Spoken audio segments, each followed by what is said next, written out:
The locks on my mother's bedroom door were on the outside. I noticed that before I noticed anything else, before the bruise on her neck, before the way she flinched when the front door opened. A woman doesn't lock herself in from the inside. Someone else does that. I'd spent 3 years learning how to read a room for threats, how to clock an exit, how to notice what people wanted me not to see. I walked into my mother's house that afternoon expecting a homecoming. What I found instead was a crime scene dressed up as a marriage. And somewhere between her forced smile and that locked door, I stopped being her daughter and started being something else entirely. My name is Jasmine Wallace. I'm 28 years old, a major in the United States Army. And until that October afternoon, I thought I understood what strength looked like. I'd just finished nearly 3 months of training at Fort Liberty. Long days, longer nights, the kind of exhaustion that gets into your bones and stays there. I didn't call ahead. I wanted to surprise her.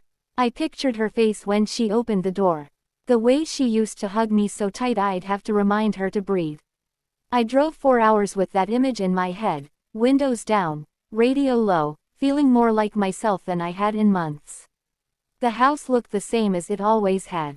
Small white siding, a porch swing my father built before he passed Elia as my mother planted the spring after his funeral because she said something had to keep growing. I parked in the driveway and sat there for a second just looking at it.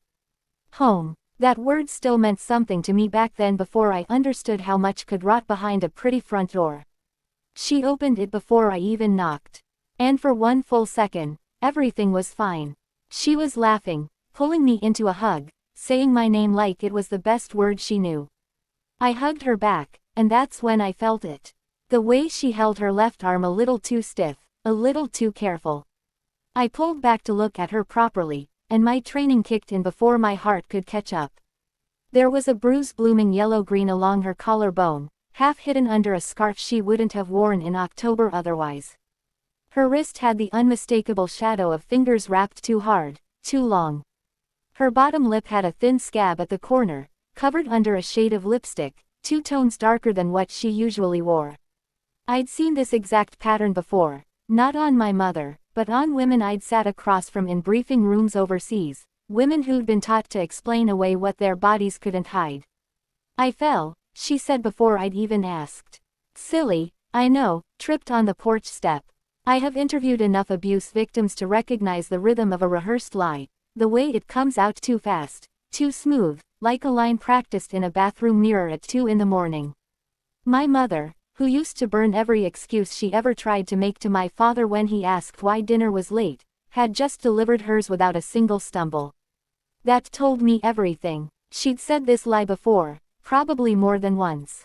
I didn't push. Not yet. I smiled, told her the porch step had always been uneven, helped her into the kitchen, and let her make me tea the way she used to when I was a kid with a scraped knee. But my eyes never stopped working the room. I catalogued the dent in the drywall near the hallway shaped exactly like a fist. I catalogued the way she glanced at the window every time a car passed on the road outside. I catalogued the framed photo of her and a man I didn't recognize sitting on the mantel where my father's photo used to be. That evening, I heard the truck before I heard him. Gravel crunching under tires that took the driveway too fast, too careless, like the man behind the wheel had never once considered that something small and important might be in his way. The engine cut off. A door slammed. And my mother, who once stared down a rattlesnake in our backyard without blinking, went stiff at the kitchen table like a woman bracing for weather. Richard Cole walked through that door like he owned every square inch of air in the room. 50s thick around the middle in a way that spoke of beer and self-satisfaction, wearing the kind of grin men wear when they've never once been told no and meant it. He looked at me standing in his kitchen, my father's kitchen. And instead of surprise, instead of the decency to at least pretend at hospitality, he laughed. Well, look who's home, he said, tossing his keys onto the counter hard enough to rattle the dish rack. The soldier girl. Jasmine, I corrected, keeping my voice level, keeping my face, doing absolutely nothing that would give him a single thing to work with. He looked me up and down the way a man looks at a used car he's already decided he doesn't want, then smirked at my mother. Military doesn't make you the boss in my house, Sweetheart. Don't get any ideas. My house. He'd said it without hesitation, without even the decency to blink at the lie. This was my father's house, my mother's house, paid for with 30 years of a marriage this man had no part in. And he said it like he'd already rewritten history in his own head, like repetition alone had made it true. I said nothing. I've learned that silence unsettles men like Richard far more than argument ever could. Argument gives them a fight to win. Silence gives them nothing to hold on to. That night, after he'd gone to bed loud and satisfied with himself, my mother came to my room and finally broke. She sat on the edge of my old bed, the one with the faded quilt she'd sewn when I was 9, and she told me everything, nearly 2 years of it. The threats, the isolation, the way he controlled the money, the car, even which friends she was allowed to keep. She told me she never called the police because he'd convinced her no one would believe her that the house was in his name now that she had nowhere else to go and no one who'd take her word over his. I held her the way she used to hold me during thunderstorms and I made her a promise I intended to keep to the letter. Mom, I said quietly, pack a bag, go stay at a hotel tonight. Tomorrow we're going to play his game, but by our rules. She didn't fully understand what I meant. I don't think I fully understood it myself yet. Not the shape of it, not how far it would go. But I knew one thing with absolute certainty. As I lay awake staring at my childhood ceiling that night, Richard Cole had made the single worst mistake of his life. The moment he decided my mother was someone he could break without consequence. The next morning, while he was still asleep, I drove back to that house alone. I let myself back into the house with the spare key my mother kept hidden under a loose brick by the porch step. A hiding spot she'd used since before Richard ever existed. Back when it was just for the mailman or a forgotten grocery list. Richard was still asleep when I stepped inside. And for a moment I just stood in that quiet kitchen listening to the house breathe. It smelled like old coffee and something harder underneath it. Something like fear that had soaked so deep into the walls, it had become part of the air itself. By the time he stumbled downstairs around 9 and shaven wearing yesterday's shirt, I had already rehearsed exactly who I needed to be that day.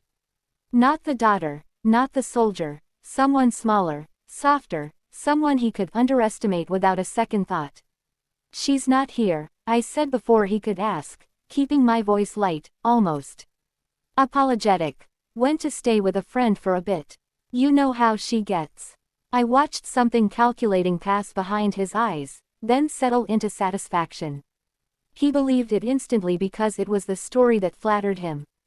The idea that my mother was simply being dramatic, simply needing space rather than the truth, which was that she'd finally found the nerve to leave a room that had a lock on the wrong side of the door.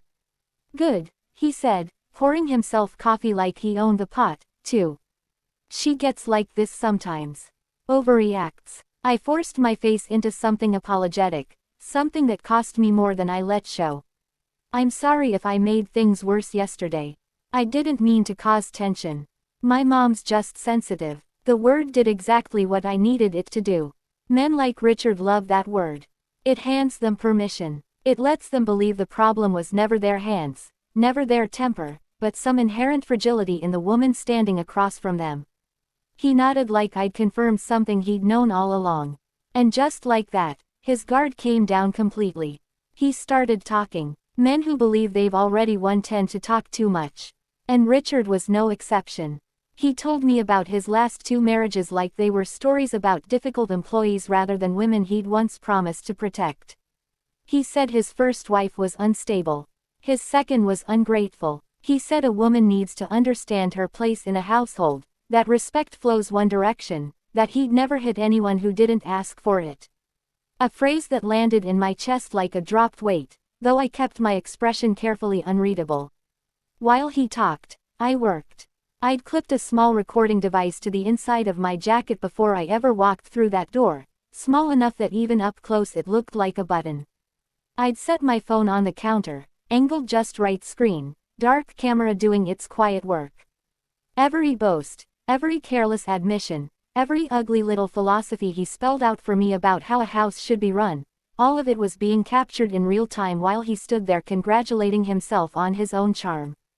When he finally left for the garage to work on the truck, which I suspected meant sitting in a lawn chair drinking beer, I moved through the house with a purpose I hadn't let myself feel yet. Not fully. I walked room by room cataloging what 3 years in intelligence work had trained me to catalog evidence patterns, the architecture of harm. The lock on the outside of my mother's old bedroom door wasn't new. The screws were worn, the paint around the hardware scratched from repeated use. I found a phone charger cord frayed clean through in the middle, not from age, but from something yanked violently. In the hallway near a stretch of drywall patched clumsily with spackle that didn't quite match the surrounding paint, I found the ghost of a fist-sized dent beneath it. If you pressed your palm flat and felt for the give, and then in a shoebox pushed to the back of a closet shelf behind a stack of old sweaters, I found it. My mother's old phone. The one she'd told everyone was lost. The one Richard had clearly taken from her and hidden rather than destroyed, maybe out of carelessness. Maybe because some small ugly part of him liked having leverage he could dangle over her later. I sat down on the closet floor and turned it on. The battery held just enough charge to load. What I found there took my breath in a way training hadn't prepared me for. Photographs she'd taken of her own injuries, time-stamped, dated back nearly 18 months. Text messages from Richard, threats, disguised as argument sentences that made my stomach turn cold. A voice memo 22 seconds long recorded from inside a pocket or a purse, capturing the unmistakable sound of a hand striking skin, followed by my mother's voice, quiet, almost apologetic, saying, "Please, not again." I sat with that phone in my lap for a long moment, feeling something inside me go very still and very clear the way it used to right before a mission briefing when fear and doubt burn off. And all that's left is the plan. I slipped the phone into my jacket pocket beside the recorder. I put everything back exactly as I'd found it, the shoe box, the sweaters, the closet door at its original angle. I have learned that the most dangerous thing you can do to a man like Richard is let him believe he still has the upper hand. When he came back inside smelling like beer and motor oil, I was sitting at the kitchen table again, calm, pleasant, a daughter who'd apparently made peace with her mother's choices. I told him I needed to head back, that I had some errands before returning to base. He walked me to my car like a gracious host, seeing off a guest, actually pleased with himself. Actually convinced he'd charmed the soldier daughter into seeing things his way. "See you tomorrow," I said, sliding into the driver's seat, offering him a small, easy smile. Richard laughed loud and satisfied, the sound of a man who genuinely believed he'd outmaneuvered everyone in his life who'd ever tried to hold him accountable. "You bet you will," he said, still grinning as I pulled out of the driveway. He had no idea what he just handed me.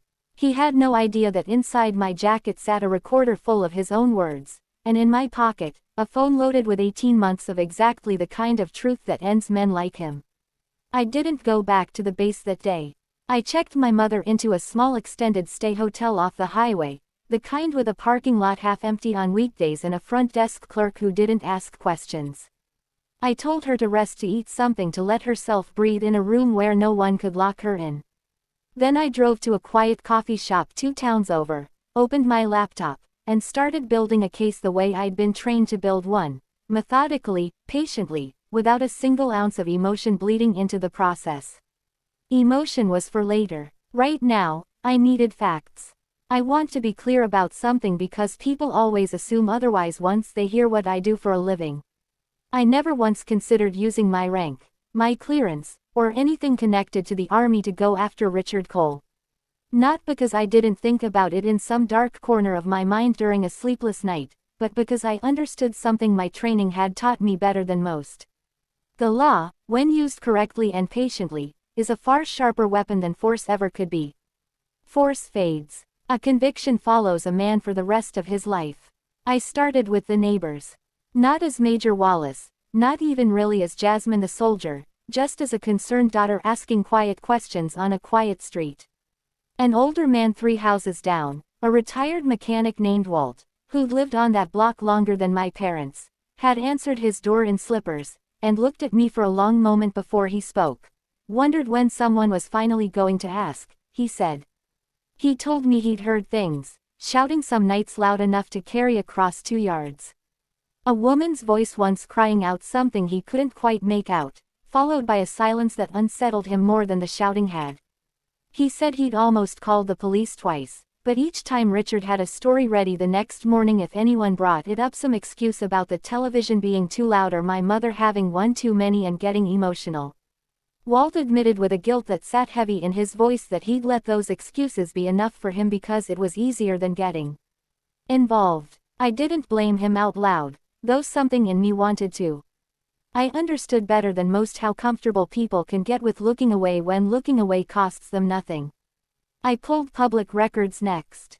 Marriage certificates, court filings. It took less time than I expected to find that Richard Cole had been married twice before my mother. His first wife, a woman named Denise Foster, had filed for a protective order 9 years earlier and then withdrawn it 3 weeks later. The case closed without explanation. The kind of withdrawal that anyone who studied these patterns recognizes immediately as fear not resolution. His second wife had simply vanished from every record I could find in this state entirely, as if she'd packed up her whole legal existence and started over somewhere Richard could never trace her. I found Denise first. It took 2 days, a handful of phone calls, and a level of patience I didn't know I still had reserves of. When she finally answered, her voice was cautious, guarded in a way that told me everything about what those years with Richard had cost her before I'd even explained who I was. We met at a diner outside her town, a place with cracked vinyl booths and coffee that tasted like it had been sitting since morning. She was maybe 50 now, sharp-eyed, tired in the specific way of someone who has spent a long time being careful. I told her who I was, who my mother was, and watched her face change from suspicion into something closer to grief. "He still does it," she said. It wasn't a question. I told her enough, not everything, just enough for her to understand the shape of what was happening. She was quiet for a long moment, turning her coffee cup slowly on its saucer. And then she said the words that would stay with me long after that conversation ended. "He's never going to stop," she said, and her voice cracked slightly on the word stop, like it was a word she'd said to herself 1,000 times in the years since she'd escaped him. "Men like him don't stop. They just find someone new." I looked at her steadily and said, "He already did." She blinked at me, confused, the way anyone would be confused by a sentence that didn't yet have context. She didn't understand what I meant. Not yet. I wasn't entirely sure myself how far I intended to take this, not in that exact moment, sitting across from a woman who still flinched slightly whenever the diner door opened too hard. But something in me had already decided. Richard Cole's story of controlling women and walking away clean was going to end with my mother. Not because I would stop him with my hands, but because I would stop him with everything he had ever said and done, laid out plainly in front of people whose job it was to judge such things. Denise agreed to talk to a lawyer if it came to that. She said it quietly, like a woman finally allowed to set down something she'd been carrying alone for years. I thanked her, paid for her coffee, and drove straight from that diner to a law office 2 exits down the highway, one I'd already researched and called ahead to that morning. I walked in carrying a small USB drive in my jacket pocket, the same pocket that had once held a hidden recorder. On it was everything: the photographs from my mother's old phone, the voice memo, the recorded conversation from Richard's own mouth bragging about control and obedience, notes from Walt, notes from Denise. Timestamp states a pattern spanning nearly a decade of a man who had built his entire life around making women small. The receptionist asked if I had an appointment. I said no, but that I needed 15 minutes with anyone who handled domestic violence cases and that I wasn't planning to leave until I got them. She must have seen something in my face because she didn't argue. She picked up the phone and said, "I have someone here who needs to speak with someone right away." The lawyer's name was Marcus Reyes, a heavy-set man in his 50s with reading glasses pushed up into gray hair and a way of listening that told me immediately he'd heard versions of this story before, though maybe never delivered quite so calmly. I sat across from him in a small office lined with law books he probably hadn't opened in years, and I laid out everything on the desk between us. The USB drive printed transcripts of the recorded conversation, copies of the photographs from my mother's old phone, contact information for Walt and for Denise. He listened without interrupting, occasionally making a note, occasionally leaning back and rubbing his eyes like the weight of what I was describing had physically settled onto his shoulders. When I finished, he was quiet for a long moment. "You've done more leg work here than most investigators I work with," he said finally. "That's not a compliment to the system. That's just the truth." I told him I needed this to work, not just to end, but to work thoroughly, permanently, in a way that left Richard Cole with no room to slip through whatever cracks he'd slipped through with Denise all those years ago. Marcus set down his pen and looked at me carefully. "Here's what I'd advise, and I want you to actually hear me on this because I know people in your position want to move fast. Don't file anything yet. Not tomorrow, not this week." I frowned, and he must have anticipated the reaction because he continued before I could push back. "A man like this," he said, confident, controlling, convinced he's untouchable. "He's not going to sit quietly once he realizes your mother isn't coming back. He's going to escalate. And if he escalates on a recorded line in a documented moment with witnesses and law enforcement in the loop, you're not building a case anymore. You're building an airtight one. Let him make one more mistake. Men like this always do. Just make sure this time we're watching when he does." It went against every instinct I had. Every part of me wanted to walk back into that house and end it that afternoon. But I'd learned patience in rooms far more dangerous than a suburban kitchen. And I understood the wisdom in what he was saying. A wounded animal that thinks it's still winning is far easier to trap than one that already senses the door closing. So, we built the trap together. I coordinated with Marcus with a local domestic violence advocate named Patricia, who ran a small nonprofit 2 counties over, and eventually with a detective named Ruiz, who specialized in exactly this kind of case. Patient, thorough, unimpressed by charm. The kind of officer who'd clearly watched too many abusers walk free on technicalities to ever again underestimate the value of a well-documented trap. The plan was simple in its bones, even if my stomach turned every time I thought about the moment my mother would have to walk back through that door. She would return under the pretense of collecting some of her belongings. I would be nearby, though not visibly. Detective Ruiz would be positioned close enough to respond within minutes, not hours. Everything Richard said or did in that window would be documented, time-stamped, corroborated. In the days leading up to it, I sent Richard a few careful text messages from my mother's number, phrased exactly the way Marcus and Patricia coached me to phrase them. Calm, ordinary, nothing that would tip him off, just that she needed a few days to think that she'd be by soon to grab some clothes and a few personal things. Richard's replies came back almost immediately, and with each one, his mask slipped a little further. At first, it was irritation. Then, it curdled into something uglier. He accused her of embarrassing him, of making him look foolish in front of neighbors who already talk enough. Within 2 days, the messages had turned into threats dressed up as warnings that if she thought she was taking anything from his house, she'd regret it. That the dog wasn't going anywhere. That he'd burn every last stitch of her clothes before he'd let her walk out with dignity intact. Every message was captured, saved, screenshotted, backed up in triplicate the way Marcus had instructed. I sat in my car outside that hotel more nights than I want to admit, watching my mother's face crumple every time a new message came through, watching her hands shake around a cup of tea that had long since gone cold. I held her hand through each one and reminded her quietly that every single word he typed was another nail he was hammering into his own coffin. Whether he understood that or not. "He thinks he's scaring me," she said one night, staring at her phone like it was something venomous. "He is scaring you," I told her honestly, because I never wanted to lie to her, not even in the name of comfort. "But he's also confessing. There's a difference, and it's the difference that's going to save you." The day finally came. Overcast, cold for October. The kind of gray sky that makes everything feel suspended in time. My mother drove up to that house in a car I'd arranged, wearing a small microphone. Patricia's organization had provided her, hands trembling on the wheel the entire way, while I followed at a careful distance in a separate vehicle.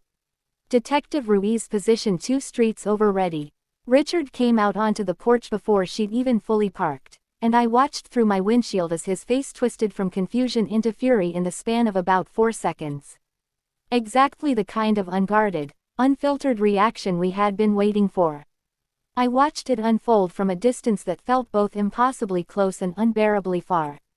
My hands tight on the steering wheel, every instinct in my body, screaming to close that gap immediately. But I had promised. Marcus promised, Ruiz promised myself that I would let this play out exactly as planned.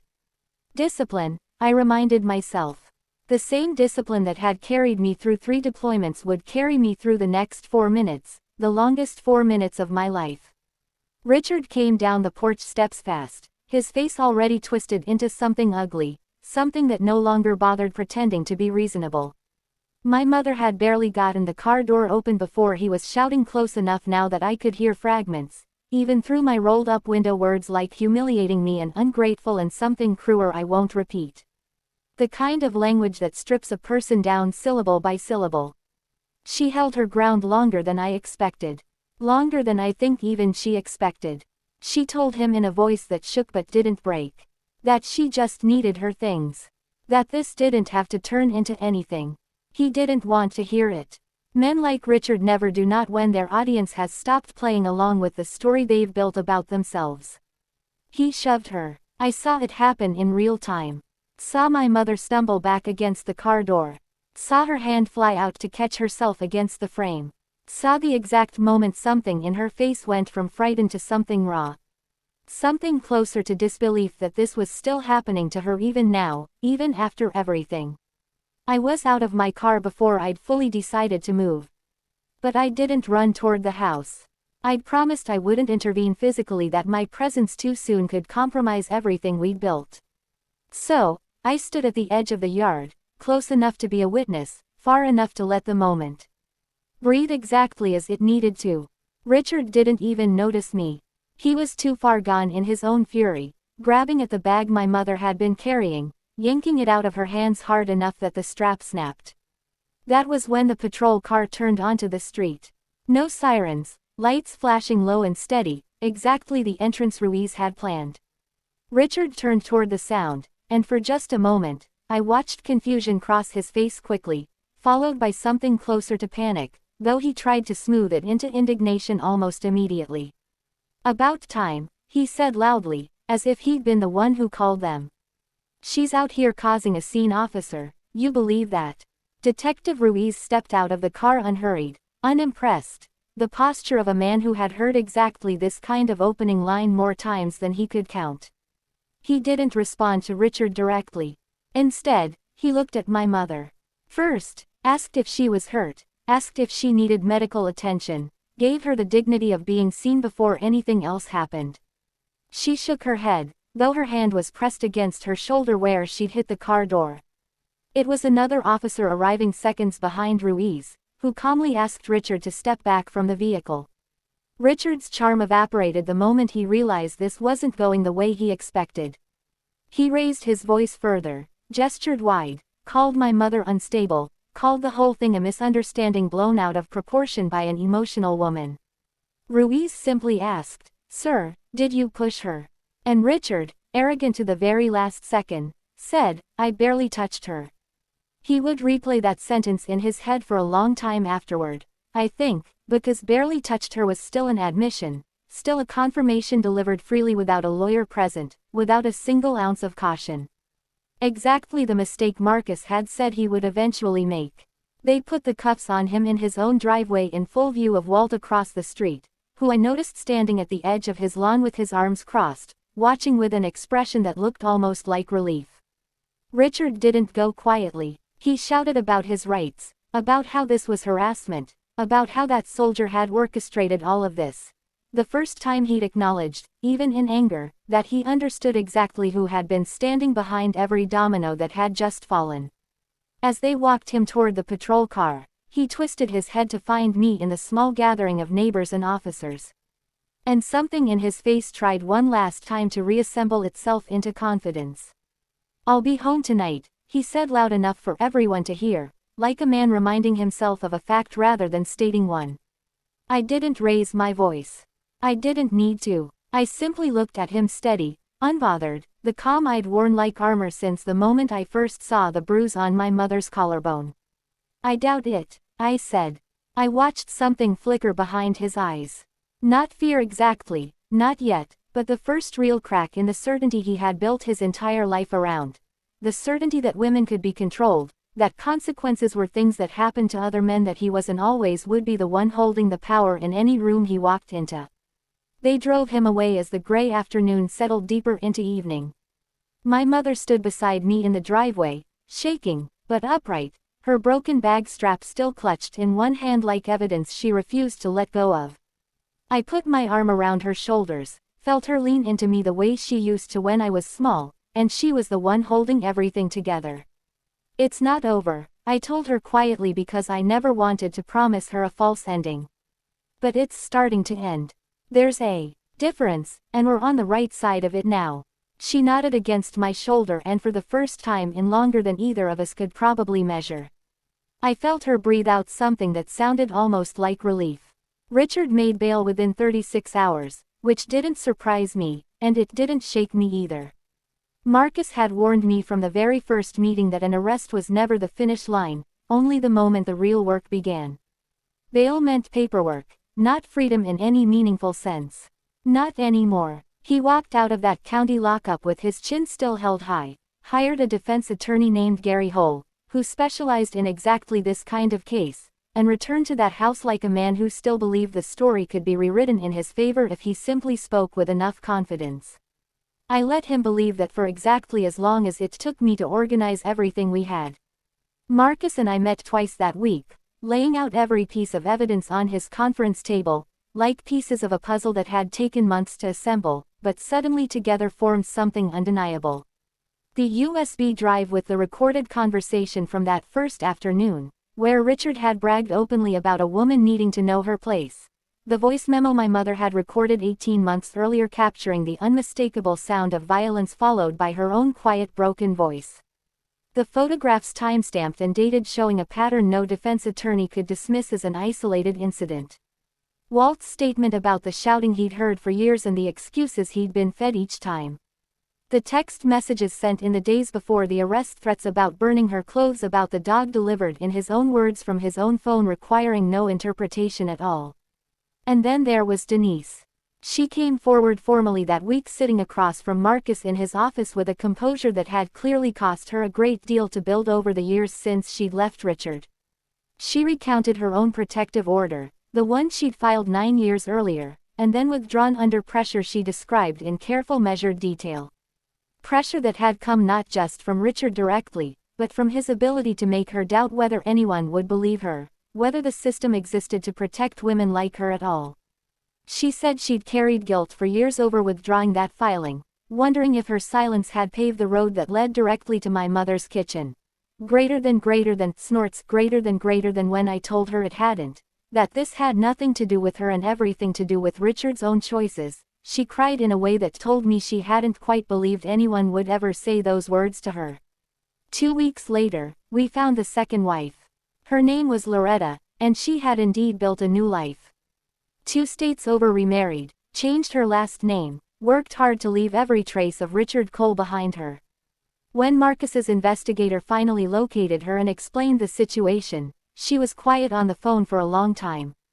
Then she said something I've never forgotten, something I think about even now when I try to explain to people why patience mattered more than speed in all of this. "I used to pray someone would finally catch him," she said. "I just never thought it had actually happened." She agreed to give a statement, not to testify in person if she could avoid it. She'd built a peace for herself that she was understandably protective of, but she signed a sworn declaration detailing a pattern eerily similar to what my mother had endured. Controlling finances, isolation from friends, escalating violence disguised in its early years as passion, then later excused as her own fault for provoking him. When Gary Holt, Richard's attorney, received the full disclosure of evidence from the prosecution, something shifted almost immediately in the tone of every subsequent communication. Marcus told me the change was visible even in the paperwork. The initial filings had been combative, full of language designed to paint my mother as unstable, as vindictive, as the true aggressor in some twisted version of events Richard had apparently fed his lawyer with total confidence. But confidence has a short shelf life against documented evidence. Within a month, Hull was quietly exploring a plea deal, A fact that told me everything about how thin Richard's version of the truth had actually been all along. Richard, for his part, seemed to be the last to understand what was happening around him.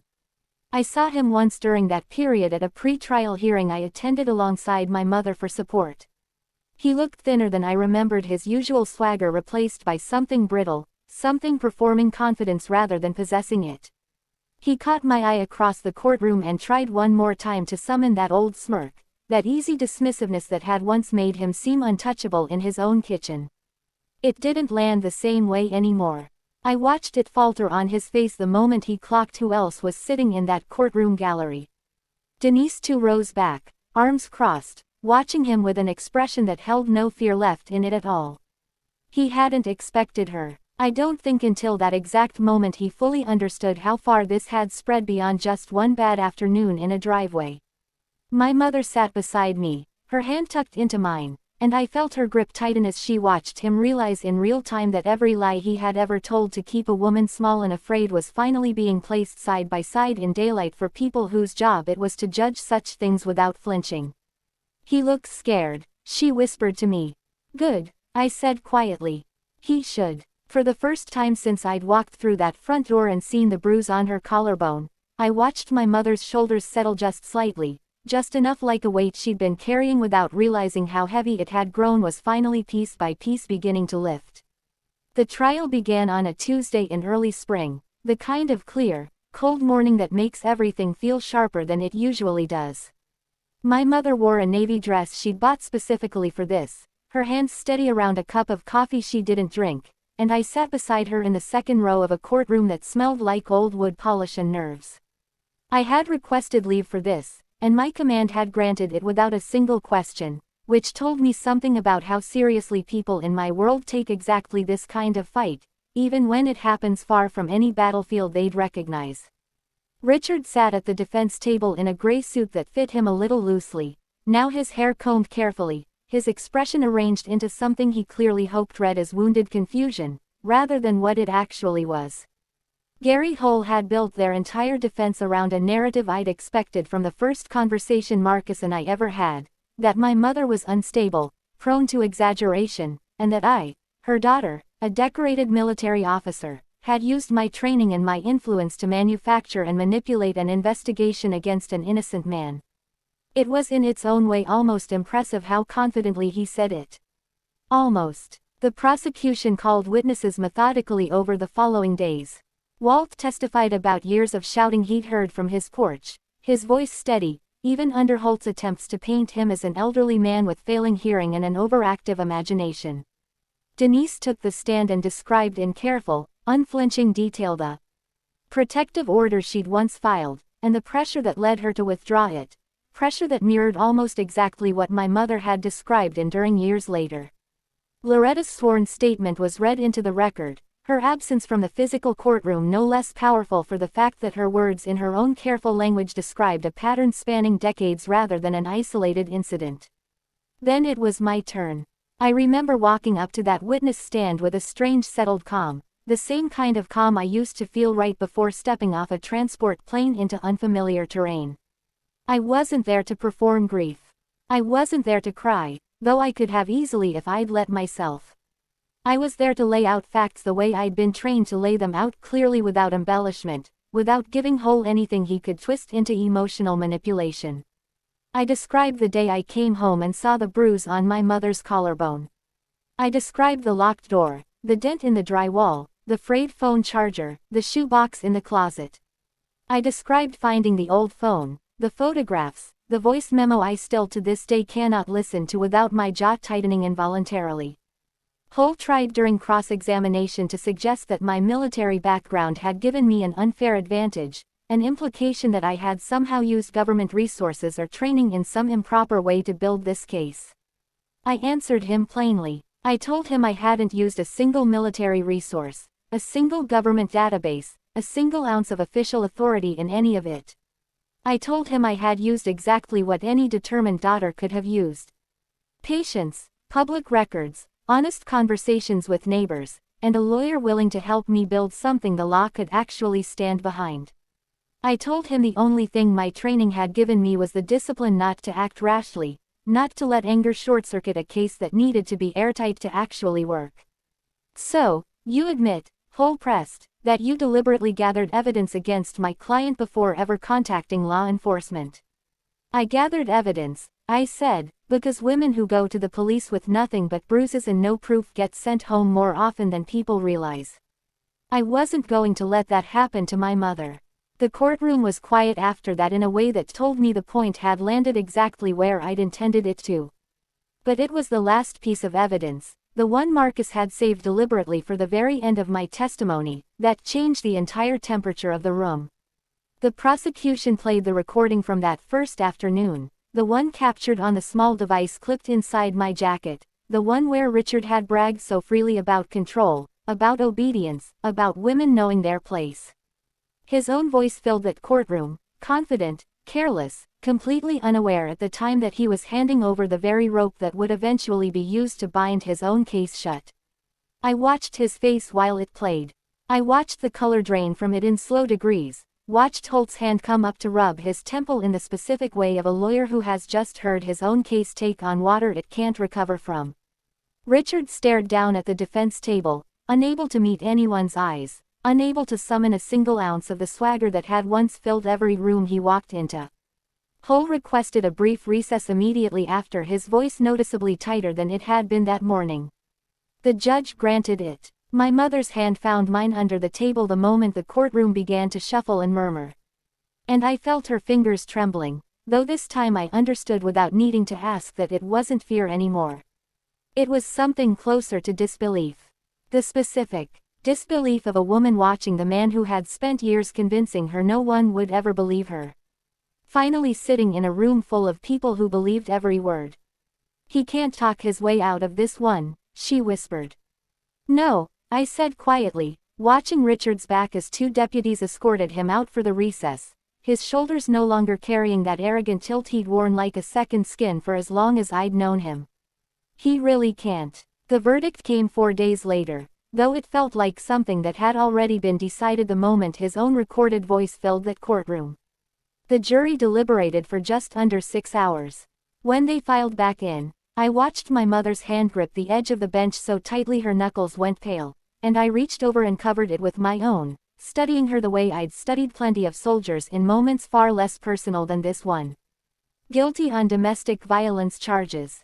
Guilty on charges of criminal threats built directly from the text messages he'd sent about burning her clothes and hurting the dog. Guilty on a charge of interference with a witness stemming from a call he'd made to Walt after the arrest.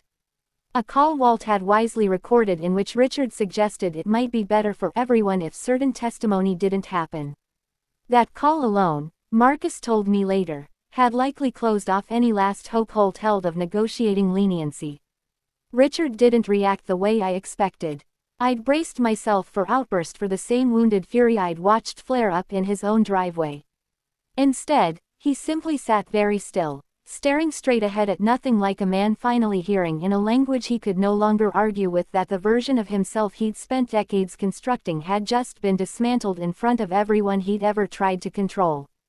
Sentencing came several weeks after, and by then the full weight of what he'd built for himself had come due. Prison time substantial enough that Marcus assured us it would follow him well past middle age. Financial restitution to my mother, covering medical costs from injuries she'd hidden for years, and property damage he'd caused in fits of temper long before I ever walked through that door. Forfeit of his claim to the house, the deed reverting fully to my mother's name, undoing the exact leverage he'd used for years to convince her she had nowhere else to go. A permanent no-contact order, airtight, covering every possible avenue he might have once used to reach her again. My mother didn't cry when the sentence was read. She'd done enough of that in private, in hotel rooms and late-night phone calls during the months this had all taken to unfold. Instead, she sat very straight, watching him be led away one final time, and I saw something settle over her face that I hadn't seen since before my father passed away. Something like the specific relief of a person finally allowed to exhale after holding their breath for years without realizing it. We didn't speak much on the drive back to the house that used to be his and was now fully and legally only hers again. The radio played low, The autumn light slanting gold through the windshield, and somewhere around the county line she finally broke the silence. "When did you know?" she asked. "When did you actually decide you were going to do all of this?" I thought about it for a moment, though honestly I'd known the answer since the very first night. "The moment I saw the bruises," I said. She was quiet for a long time after that, staring out the window at fields going amber with the season's turn, and then she reached over and squeezed my hand, and I felt her shoulders shake just slightly with the kind of crying that comes from somewhere much deeper than grief, the crying of someone finally fully safe. We spent the following weeks packing up the house, though we kept the furniture that mattered. My father's porch swing, the quilt she'd sewn years ago that still sat folded on my old bed. We found a smaller place 2 towns over, closer to people who actually looked out for one another, closer to Walt, who still checked on her most evenings out of habit, though there was nothing left to worry about now. She started sleeping through the night again within the first month, something she told me she hadn't done in nearly 2 years, and hearing her say that plainly without flinching, told me more about how far we'd come than any verdict ever could. I stayed as long as leave allowed, helping her settle into the new place, hanging curtains, arranging furniture, filling a home with the specific quiet of safety rather than the specific quiet of fear. On my last morning there, I stood in my dress uniform in her new kitchen, coffee in hand, watching her move easily through a space that finally completely belonged only to her. "You're really going back," she said. "Not really a question. I have to," I told her. "But I'm not worried anymore. Not about you. Not ever again." She hugged me at the door the way she used to when I was small, holding on a beat longer than necessary. And I let her because some moments deserve exactly that. People sometimes assume revenge means making someone suffer, means matching cruelty with cruelty until the scales feel even. I don't think that's true. And I never did. Not even in the angriest moments of building this case. Real revenge, the kind that actually lasts, is making someone live with the truth they spent years trying desperately to bury. Richard Cole didn't lose to violence. He lost to patience, to documentation, to every small lie he ever told finally being laid out in daylight where it could no longer survive. He thought he owned my mother. He never imagined she had raised a soldier. If this story moved you the way it moved me to live it, I hope you'll take a moment to share it.